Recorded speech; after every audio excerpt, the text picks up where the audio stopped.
Everybody, Madison here with Health by Ratio. My team and I consist of licensed physical therapists, corrective exercise specialists, and functional health coaches that work with our clients completely online to create customized programs that are designed to move them out of recurring and chronic pains and injuries so that they can gain self control over their own functional health so that they can also pursue the fitness and or athletic activities that they love. And in today's video, we're going to talk about elbow tendonitis and how to self-treat and correct this thing from home. We're going to talk about golfers and tennis elbow. I did that backwards. Golfers and tennis elbow. And we want to obviously go through some great manipulations and stretches that you can do with just body weight, just your hands, or using like some trigger point balls or a water bottle, something along those lines to help. We'll go over a couple of different options that we can do, but also where elbow tendonitis is coming from and how do we actually stop it in its tracks? How do we get this thing to stop recurring so we're not just treating the symptoms and then the next time we play golf or tennis or throw a ball or go to work and sit at our computer, these things come back with a vengeance. How do we actually truly heal this thing so that it's a no longer issue? So that's what we're going to be covering in today's video. But before I get into our various techniques and on this topic, I want to start off by saying if you guys are interested in getting free one-on-one coaching from myself and our team, where you can learn not just what is these general topics that we often talk about in terms of mobilizations and corrective exercises and how to work out and all that kind of stuff,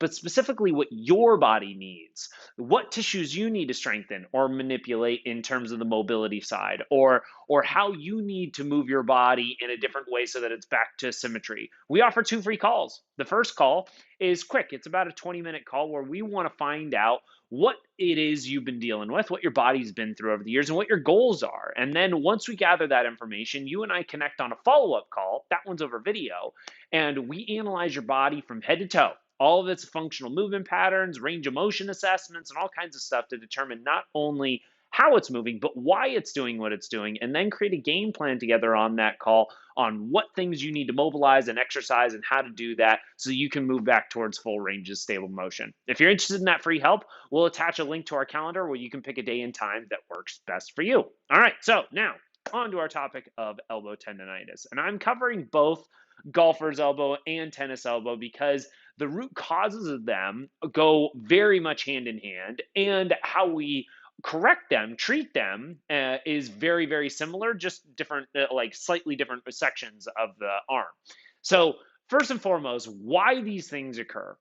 Elbow tendonitis basically means that your forearm musculature, the tissues around your elbow, are doing more than they should. They're not designed to do all the work. You have this big, powerful shoulder complex that has chest and rotator cuff musculature, huge back muscles on the backside around the scapulas that are designed to get the most power for this arm. But over time, whether it's how we're sitting, whether it's in front of our computers or on our phone or how we're driving, it could be due to some lack of gluten core stability from how we are moving or tightnesses around our hips or ankles that cause this area to tighten up. It could be how we sleep. There's a number of variety how we're on our phone. All these kinds of things that compress and tighten up our rib cage and shoulder girdle end up limiting how effective these big, powerful muscles can be when we want to use them. And then, if we're limited in our ranges of motion and we're not able to recruit our big back musculatures and our big chest musculatures to do the work, then we're going to start getting over recruitment at the rotator cuff itself and over recruitment at the forearm itself. Like we're going to use the wrist and the elbow in ways to overcompensate for what we should be getting from this entire backhand. I really like to illustrate for like our clients that play tennis that are dealing with elbow tendonitis. Think about like Roger Federer's backhand. When he hits a backhand, he's basically opening up his whole chest. Like it looks like he's doing like a big chest stretch as he's pulling that arm back. Versus those of us that are locked up and tight, our backhand is coming from the arm itself and the wrist itself. There's a lot of force generated here as opposed to generated through the entire shoulder girdle. So that's an example of how we want to get this whole thing moving. So when we're talking about correcting the entire issue of the of tennis elbow and or golfer's elbow, we need to correct what's going on at the entire shoulder girdle, the rib cage, the shoulder girdle, and if that's stemming from problems that are happening at the hips and the ankles, then we got to address those too. And that's what actually gets this body moving into its full range of stable motion the way we want it to. So that might be mobilizing areas around the thoracic spine, around the shoulder blades. It might be getting into all these tissues underneath and over top and to the sides and in between our shoulder blades. That has a lot of nice hurt so good gunk. And this is where like a couple of trigger point balls can work wonders at hitting all these areas, or a foam roller can get into some of the side areas as well. It's not in between the shoulder blades. The foam roller is not going to be as effective. A peanut is great in terms of doing that. Or this could be like get two tennis balls and put them in a sock, and that'll kind of keep them, or tape them together kind of thing. And that can fit on either side of the in between the shoulder blades to get into those nooks and crannies kind of thing. But that can be a really important area. Another one is the chest, the pectorals, because if this starts getting tight from us being on our phones, computers, driving, all that kind of stuff, then we got to open this thing up. So massaging underneath the collarbone and all that good stuff. That mobilizes these tissues. It gets them pliable again. That's a good thing. Now we got to strengthen the back musculature in particular. That's normally where we're weakest. So we got to correct this thing, we got to get the back waking up primarily again. So that's doing exercises that consist of any kind of rowing you can think of. Pulling narrow, pulling wide, if the shoulder is comfortable with it. Going into overhead pulls, like a pull down or a pull up, those kinds of things. Anything you can be pulling and retracting the shoulders back is going to help. And it's very important. Like we have a ton of our clients that deal with this, whether it's the tennis and golfers, or whether it's just people that are dealing with elbow tendonitis around their jobs while they're using their mouse or while they're typing on the keyboard kind of thing, or how our long commuters that are driving a lot.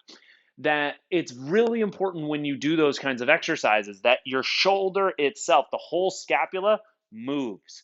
A lot of times when people do rows, if you put like your finger right on the AC joint, which is the bone that sits right on top of the bony node that sits right on top of the shoulder. If they do a row, they'll move the elbow back and forth, but the AC joint, the shoulder, isn't moving at all. So that basically means the scapula is not retracting. We're not getting big recruitment from the big back muscles. We're just moving the elbow back and forth. So we want to think big chest as we row. We want to pull that guy back. So we should see movement in that AC joint. It should travel backwards a couple inches. That's what we want to really focus on. But we need the mobility in the surrounding tissues to do so. And if some of that's coming from down the chain, if it's coming from the hips and the feet, then we got to do that work as well. But that's enough on the root cause. That's how we ultimately fix this. And if you guys, like I said, want some specific help in understanding the full body connection and what you need to work on around that shoulder girdle or around your hips or around your ankles, that's where our free calls come into place. But how do we actually get some relief from this area with some treatments that we can do at home to get this thing to relax a little bit? Their first thing is we can release the forearm, and then above in terms of the tricep and bicep. So the forearm, these are pretty easy areas to get to. You can use a ball, you can use a water bottle, or you can dig in with your own thumb. But we're going to I'm going to use a ball in this example. We're going to place this ball on a countertop. I'm using obviously my coffee table right here, but normally standing next to a counter is probably the easiest. And if you have the tennis elbow, we're going to work on the top side of the forearm. If we have golfer's elbow, we're going to work on the underneath side of the forearm. And we do not want to work on the sore spot itself. So we're not working right where the tendonitis is. We're working below it. And we're exploring from just below that sore spot and working our way toward the wrist. Anywhere along those lines, whether on either side, if we are applying enough pressure, which we do that with the offhand, we push down on this and put some oomph into this thing. And then if we roll down this thing and we feel any hurt so good gunk, That is what we got to work on. So like you find like oh, that's like a 7 out of 10 on the Richter scale of pain. Okay, that kind of has some tension in there. We want to sit on that spot and we want to massage into it. We're not leaving the area. We're kind of just massaging into it, focusing on deep diaphragmatic breathing to kind of relax the nervous system, to calm it down, to let that tension most easily release. And we can also aid in this by incorporating some contractions and relaxations, which will pump blood to this kind of sticky tissue that we need to relax and release. So, how we do that is we'll take a deep breath in through the belly and we'll tighten the forearm by just making a fist. Just tightening the fist, whether you're on the underneath side or the back side, same thing. You just tighten and make a fist. And while we're tightening this for about 5 seconds, we're gonna relax our pressure on top of this forearm. So we're not gonna try to dig into this thing super difficult, super hard, while we're also tightening the tissue. So we ease up our pressure for about 5 seconds, hold that breath, and then exhale and relax the wrist, relax the hand, and push back into that area. And then we massage into it, take a couple of deep breaths. We do that for another, say, 15, 20 seconds, and then rinse and repeat. Deep breath in, tighten the area, ease up our pressure. And then after we hit that 5 second mark, we're going to exhale, relax into it, press into it, get nice and deep. And then again, start scrubbing into the area, getting some friction. We can move the fingers around or move the wrist around a little bit to get some different range of motion and work to it, get some extra blood flow to it. And we're going to keep doing that, whether it takes us 2 rounds of that, whether it takes us 8 rounds of that. We're going to keep doing it for the next few minutes until the area we're working on relaxes a bit. And normally it's going to happen on that exhale. When you finish the contraction, you just go and you release into it. You're going to notice, that's not so painful anymore. That was like a 7 out of 10. Now it's like a 3 out of 10. I don't feel much anymore. Cool. Get off of it. And now, if you want, you can move to the next spot. You can work your way down or work your way up a little bit. Just avoid where the actual tendonitis or tendinosis is. Avoid the actual sore spots. Work everything else around this thing.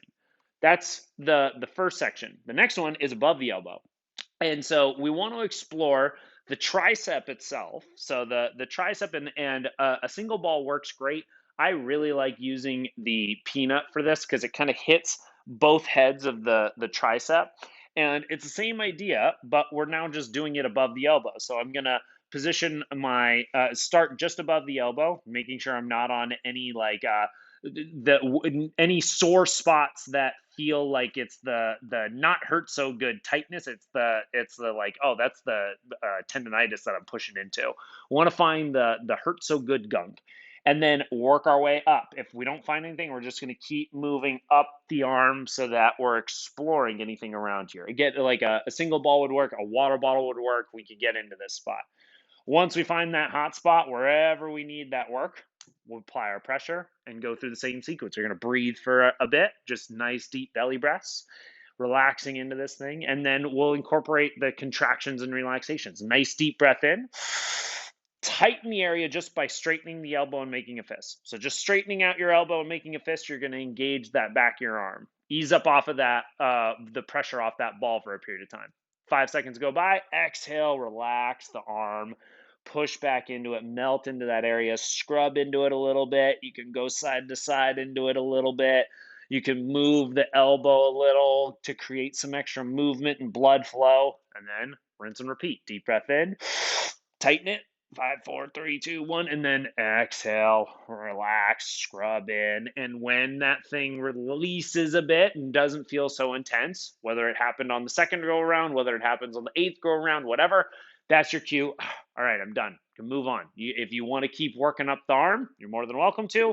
If you just want to hit one spot per day, that's totally fine. That's actually what I encourage our clients to do. I'm like, hey, just chip away at one thing per day, and you'll eventually get all the way up this thing over the coming weeks, and it'll feel a heck of a lot better. And each day you can do a little bit more work. So that's the almost the last area. We got one more section, which is the bicep. I like to do the bicep with just our fingers. And some of us might not have any gunk in this area. Some of us might have some really intense gunk. It kind of depends on how much we bend our elbows. If we're always on our phone like this, that's going to shorten up this bicep. If we're always typing right here, that's going to shorten up this bicep. But for those of us that are using the arms a lot, that we might not have much on this front side, but explore it nonetheless. Take your fingers and basically just pinch between this guy. Start from above the elbow and work your way up. And if you find some good gunk in this, you're just massaging in with your thumbs, creating some pliability to it, working into that hurt so good knot, breathing deeply through your belly. And then you can go through the same concept of deep breath in, tighten the area just by kind of flexing the bicep. We all know to tighten the arm. And we'll do that for about 5 seconds. Take your pressure off of it and then relax into it and massage into that thing. And then you can do some gentle movements of the arm to create a little bit of extra blood flow to it as you're massaging in and getting that cross fiber friction. And same sequence. And you'll get some really great relief to the area that's getting pulled on from below and pulled on from above, which is creating this overstretching that's irritating this elbow, and that could be on either side of this. So that's the manual manipulations that go the longest way in creating some good relief to this. There's also some easy stretches we can do throughout the day. You can do it on the ground, and we are going to use a resistance band. I'm going to demonstrate that to get even more effective. But you can also do this just sitting. So the back of the wrist, like again, if you are dealing with tendonitis that's like tennis elbow, then you're going to have the back of the palms into the ground. You're going to want to kind of pull the shoulders back a little bit, and then you gently just sit back on your heels a little. So you're increasing that wrist flexion as you're going into this position. And you can also shift yourself, like I'll just use one arm as an example. You can shift yourself more to the inside if that feels like it needs the most work. You can go straight back, or you can go a little bit more to the outside and see which angle feels the tightest. Yes, this is a wrist stretch, but this whole forearm is where our issue lies. So if we're getting relaxation to this in the massaging that we're doing, and then we pull this guy open in a really good stretch, it's going to create that slack that's going to help out the elbow itself. And if we're working the more golfer's elbow, we're going to have our palms in the ground and our fingers back toward us. And same concept, we're going to go straight back. We can go to one side, we can go to the other side, but that's going to give us that really good, deep forearm stretch. If I was sitting down at my desk and I wanted to do a quick stretch here, I can either just have my hand out in front and pull my hand straight down with the other, or I can flip my hand up and pull my fingers down for the other, and that's going to open up either of these positions. And then if like what we really like to use in our program is the aid of resistance bands. And the super band version of this stretch is way more effective. It's a very good stretch. You basically take a band, you connect it low to the ground. You're going to face that point, and you can do these same two stretches. So I can have this thing wrapped around the backside of my wrist. I can position my fingers toward me, and now I kind of scoot out. So I got a good amount of tension pulling me forward. And same thing. I sit back. I'm going to get a really great stretch through the front of this forearm. I can change up the angles of it. Or if I want to hit the other direction, I'm going to change it so that the band is underneath my wrist now, and then get that back of palm into the ground, and I can do the same thing. I can sit straight back, or I can angle to one side, I can angle to the other side, and just getting into some nice, deep stretching with the aid of this resistance band to open up the wrist, which connects up to the elbow itself. Also, stretching out the triceps is a really important one. The biceps, you kind of get a little bit of a stretch as best you can when you go in this direction. But the triceps themselves, which we've all done, like kind of the classic, like grab the elbow and pull it straight back, that kind of opens this up with a resistance band. You can get a really great stretch where you hold on to this thing or you wrap it around your wrist, either way, and then you walk away from it and let it pull your arms straight back and overhead. And you can get into a really great tricep stretch here as well. Another alternative is using the wall itself. So you can position your elbow directly into a wall and then lean into it and kind of pull that hand back and straight back. I'll show you from the back angle. You want to pull that hand straight back behind you and as you lean forward into it, and that will create another great tricep stretch. So a few different angles here that can help get some nice relief and mobility to this elbow itself. Like I said, though, these things are the treatments we can do at home on our own to help create some good slack to the system and help it feel better. But it doesn't necessarily solve our problems. And it's why so many of our athletes, whether they are tennis players, golfers, volleyball players, or they're throwing a ball consistently, doing kickboxing and punching, or just our long commuters or desk jockeys that are sitting in front of their computers a time, the reason why we are so much more effective at correcting their kind of recurring elbow tendonitis and or tendinosis is because we are not just treating the elbow. We are making sure that we're looking at the whole body so that we can get this whole shoulder girdle to do what it needs to do. If we get that shoulder girdle to do what it needs to do, then the elbow doesn't need to, the muscles around the elbow don't need to overcompensate, and they can finally just calm down and recover and stay that way as opposed to treating and chasing symptoms. So that's my 2 cents, guys, on elbow tendonitis and tendinosis, whether golfer's elbow or tennis elbow. Again, if you want any free one-on-one coaching, our link to our calendar is below the video. Feel free to check it out, and we can't wait to talk to you soon.